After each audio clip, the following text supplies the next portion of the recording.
Obrigado, professor Ramires, pela apresentação. Eu não fico tanto no telefone assim como o senhor fala, mas tudo bem. Prezados, me coube aqui a nobre missão de falar um pouco sobre a abordagem da síndrome cardiorrenal. As nuances e essa íntima relação entre coração e rim foi descrita pela primeira vez em 1836 pelo Dr. Robert Bright, onde ele publica um artigo falando sobre um paciente com doença renal crônica que desenvolveu uma miocardiopatia dilatada. Desde então, muitos avanços foram feitos tanto no entendimento do fenótipo hemodinâmico, na fisiopatologia e estratégia de tratamento dessas entidades que andam em paralelo. Nos últimos anos se tornou tão importante que o American Heart, ano passado, publicou um statement falando sobre a doença cardiorrenal metabólica, que tenta explicar toda a jornada do paciente, desde a sua fase pré-clínica, onde ele ainda não tem nenhum fator de risco e nós precisamos atuar com dieta, estilo de vida, cuidado do sono, passando pela obesidade, ganho de peso e desenvolvendo os fatores de risco, pressão alta, hipertensão, que vão levar à doença renal e à doença cardiovascular. Esses pacientes, muitas vezes, vão falecer de doenças cardiovasculares, quando eles têm as suas comorbidades juntos, antes mesmo de poder ter o fim da doença renal, tendo em vista que a doença renal ela aumenta muito o risco cardiovascular. E a síndrome cardiorrenal ela faz parte do espectro dessa doença cardiorrenal metabólica. Até alguns anos atrás, nós falávamos apenas da fase aguda, hoje nós entendemos que é um contexto muito mais amplo. Então, a síndrome cardiorrenal nada mais é que distúrbios que estão relacionando diretamente o coração e o rim. Então, um fenômeno agudo vai ocorrer em um desses órgãos, levando à disfunção do outro. Por exemplo, se um paciente apresenta um quadro agudo cardíaco, infarto, uma doença cardíaca aguda descompensada, uma série de mecanismos, como o Dr. Luiz Fernando falou, ativação do sistema renina-angiotensina-aldosterona, ativação do sistema simpático, alterações hemodinâmicas, ocorrem, tudo isso levando à injúria renal aguda. Do mesmo jeito, um paciente apresenta um quadro agudo no rim, mecanismos semelhantes se desenvolvem, levando a um quadro de insuficiência cardíaca aguda. Quando essas duas patologias coexistem, elas aumentam demais as mortalidades dos nossos pacientes.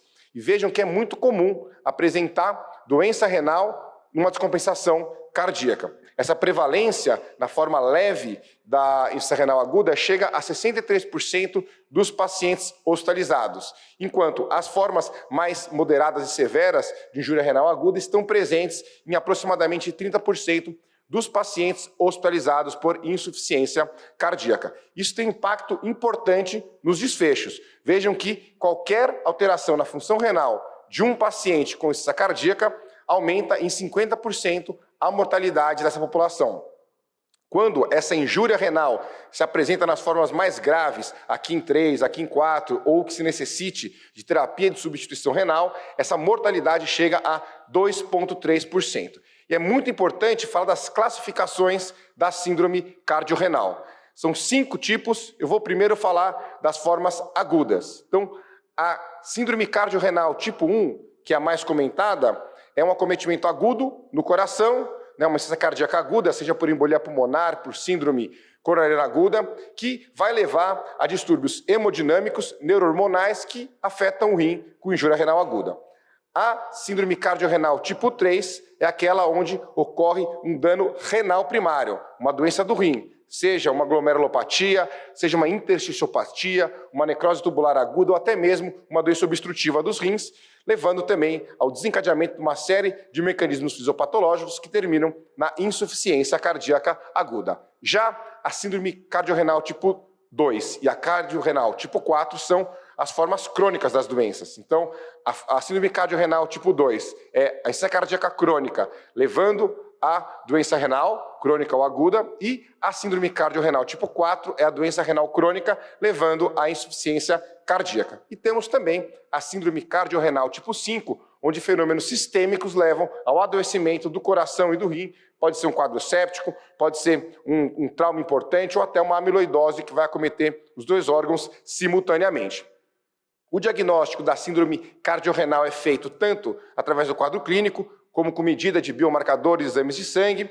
exames de imagem, como mostrarei um pouco mais para frente, e é fundamental ter uma monitorização das pressões de enchimento cardíacas para conseguir fazer o manejo desses pacientes. Os biomarcadores são importantes tanto para se diagnosticar qual que é o órgão que está doente primeiro, como para avaliar o prognóstico dessa população. Por exemplo, pensando em biomarcadores cardíacos, a elevação da troponina pode indicar ou um infarto agudo do miocárdio, então é o coração levando a uma doença renal crônica, uma doença renal aguda, como também ela pode estar elevada em descompensações renais, sendo um marcador de injúria miocárdica. Todos nós sabemos que a elevação de troponina tem implicação direta com o prognóstico, aumentando em muito a mortalidade de qualquer doença que tem injúria, e não seria diferente com as doenças renais.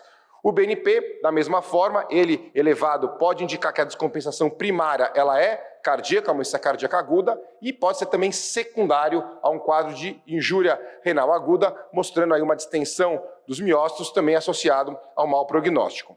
Os biomarcadores renais, a creatinina é mais associada ao diagnóstico, como todos vocês sabem, e a cistatina C ela é muito importante por ser um marcador mais preciso da perda da filtração glomerular. Outro biomarcador que vale a pena falar é o N-Gal. Ele é pouco utilizado, mas tanto na forma sérica como urinária, ele é uma forma mais precisa de se marcar uma injúria tubular do rim. Os exames de imagem, seja ultrassom de rins e vias, seja o cardiograma, também auxiliam na identificação de qual é o órgão primariamente afetado. Então, o ultrassom de rins e vias pode ter um cálculo, pode ter uma contração renal, fibrose, diminuição do tamanho renal. Da mesma forma, o ecocardiograma pode mostrar uma disfunção segmentar, uma queda da fração de ejeção, e a ressonância pode auxiliar em algumas cardiomiopatias infiltrativas que estão associadas com a síndrome cardiorrenal tipo 5. Feito o diagnóstico, vamos tentar realizar o manejo desses pacientes. É importante no manejo sempre fazer uma otimização hemodinâmica, avaliar se o paciente tem um excesso ou uma falta de líquido, na sua maior parte das vezes vai ser um excesso de líquido, e evitar as drogas nefrotóxicas ou ajustar a dose das drogas. Entre as drogas nefrotóxicas, é importante falar da suspensão dos aminoglicosídeos, suspensão de anti-inflamatórios neurorenais, evitar contraste iodado. Sobre os IECAS e os BRAS, os professores já comentaram, nas fases iniciais da injúria renal aguda, nas suas formas leves, eles devem ser mantidos e monitorados, a piora da função renal e hipercalemia, e nas formas mais graves de injúria renal aguda, infelizmente, nós precisamos suspender essa medicação que tem um efeito nefroprotetor muito importante nesses pacientes.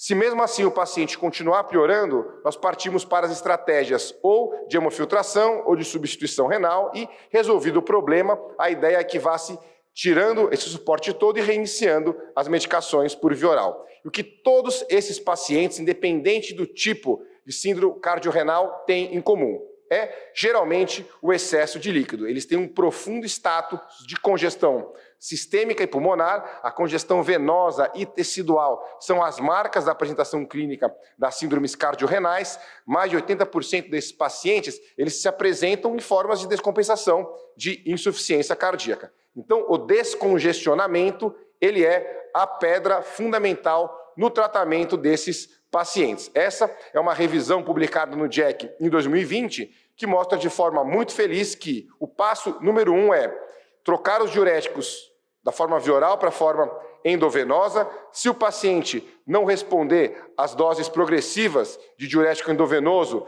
seja intermitente ou seja em bomba de infusão contínua, naqueles pacientes que têm uma maior instabilidade hemodinâmica, nós podemos adicionar um segundo diurético, seja um tiazídico, seja a espironolactona.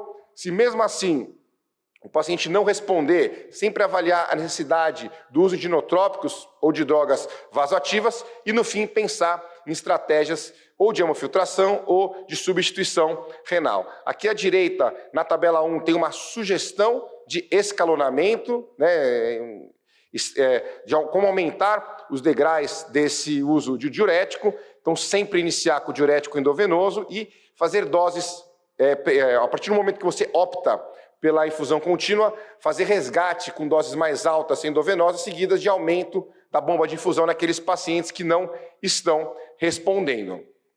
Trago aqui um artigo publicado pelo Dr. Luiz Fernando, que está aqui na nossa mesa, que deixa explicado que muitos pacientes vão ser refratários ao diurético endovenoso. Isso por vários motivos, seja pela dose estar inadequada, por estar usando uma subdose, seja por uma eventual má adesão à restrição salínica, a gente sabe que isso pode ocorrer mesmo em pacientes internadas. Existe uma situação de edema generalizada, reduzindo muitas vezes a absorção da medicação oral, então precisa rever as doses de todos os medicamentos. Esses pacientes muitas vezes têm ativação neurohormonal, tudo isso pode dificultar a ação dos diuréticos nos túbulos renais. Então, mais uma sugestão de manejo, o Dr. Luiz Fernando sugere que use-se 2,5 vezes a dose de diurético domiciliar para a forma endovenosa. Se esse paciente mantiver um balanço hídrico inadequado, e é fundamental ter um controle contínuo de diurese e peso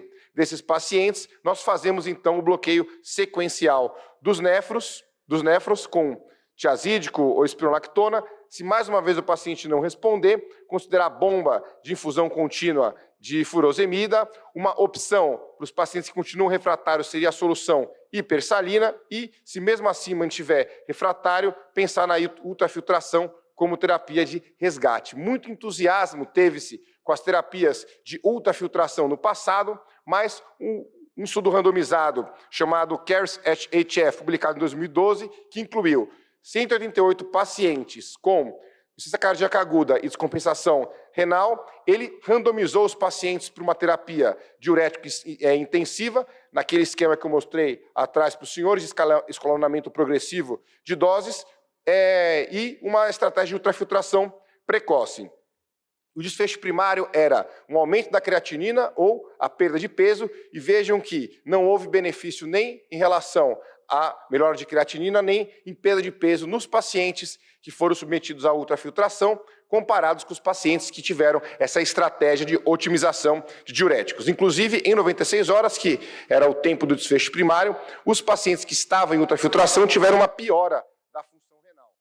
Com significância estatística, a creatinina subiu em vez de descer. Em 60 dias, os pacientes que usaram a ultrafiltração continuavam com uma creatinina mais elevada do que os pacientes em tratamento clínico. Em relação ao peso, não houve nenhuma diferença nos dois grupos. Isso trouxe uma certa cautela no uso exagerado da ultrafiltração, então ele fica reservado para aqueles pacientes que de fato são refratários. As terapias de substituição renal, a hemodiálise, devem ser indicadas para aqueles pacientes que em qualquer momento apresentam uma acidose metabólica importante, distúrbios hidroeletrolíticos com uma hipercalemia descontrolada, na suspeita de intoxicação por alguma droga. Se ele tiver realmente refratário a sobrecargas volêmicas, numa hipervolemia importante, o paciente entrando em desconforto respiratório, e nas uremias severas.